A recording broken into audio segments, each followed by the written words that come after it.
처음 저희 교회 사모님을 통해 자녀를 위한 기도 모임에 대한 세미나가 있다는 말씀을 듣고 나도 이제 한 아이를 품은 엄마다라고 생각하니까 결정하는 데 망설임은 없었습니다.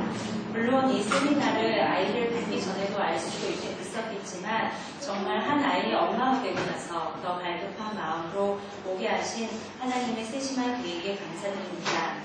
첫 번째 날 비가 오는 바람에 아이와 함께 어떻게 가야 하나 고민도 했었지만 마침 아빠가 날씨로 인해 쉴 수 있어서 아이를 맡기고 집중해서 첫 시간을 보낼 수 있음에 또한 감사했습니다.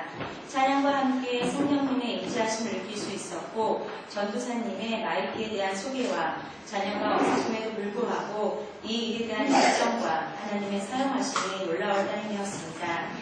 이상하게도 그 말씀을 듣는 동안 내내 눈물이 흘렀고 자녀를 위해 모인 이곳에 하나님께서 함께 하시는구나 라고 생각하며 세미나에 대한 기대감이 점점 커지게 되었습니다. 네 번째 세미나 때의 강사 개관하기에 대한 팁입니다. 세미나 출발 전에 급하게 빨래를 하느라 정해진 버스 시간을 놓칠 뻔했습니다. 그때 오는 버스가 이모들을 실 수 있는 버스였기 때문에 꼭 그 시간에 타야 했습니다. 4주 동안 같은 시간에 그 버스가 왔었습니다. 그런데 다행히 버스 시간이 늦어져서 세미나에 늦지 않고 올 수 있었던 것에 대한 감사 표시를 하게 되었습니다. 그런데 그 다음 주는 시간에 맞춰 나갔는데도 계속 계단에 있는 버스가 오는 바람에 1시간 반 정도를 기다리다가 다른 버스를 타고 온 적이 있었습니다. 이 일을 통하여 진정한 감사에 대한 묵상을 하게 되었습니다. 물론 좋은 상황을 통해서 감사하는 것은 당연히 할 수 있을 것 같습니다. 하지만 그런 상황이 주어지지 않을 때 그리 아니하실지라도 감사하는 것이 하나님께서 저에게 원하시는 진정한 감사의 마음이라는 것을 느낄 수 있었습니다.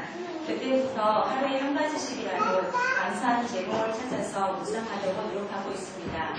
저에게 마이크 기도 모임의 방식은 처음 접해보는 것이라 무척 생소하게 느껴졌습니다.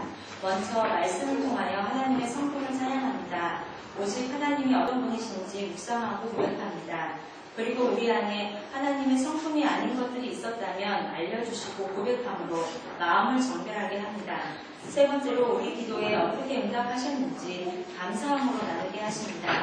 간접적으로 직접적으로 기도했던 부분들을 기쁨으로 확인하게 해주십니다.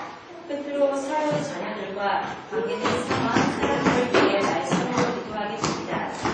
세미나를 6주 동안 듣는 동안 다른 어떤 것보다도 교재를 통해 말씀을 계속 읽는 것이 너무나 좋았습니다.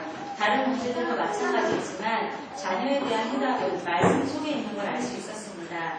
전도사님의 강의 중 우리의 존재의 이유는 하나님을 영화롭게 하는 것이다 라는 말씀이 있었습니다. 결국 우리의 모든 믿음의 행위들, 물론 마이크 기도 모임의 그 목적은 하나님을 영화롭게 하기 위한 자녀를 양육하기 위한 것이라고 생각되었습니다. 그런 양육을 위해서는 엄마들인 저희가 먼저 하나님 앞에 품없는 여인으로 바로 서야 될 것 같습니다. 확실히 아이를 키우며 하나님과의 깊은 만남을 주지는 않습니다. 하지만 그 만남 가운데 오는 기쁨과 평안은 다른 어떤 것과도 비교할 수 없기에 다시 한번 마음을 다잡고 그 만남을 기대해 봅니다. 수료 예배를 드립니다.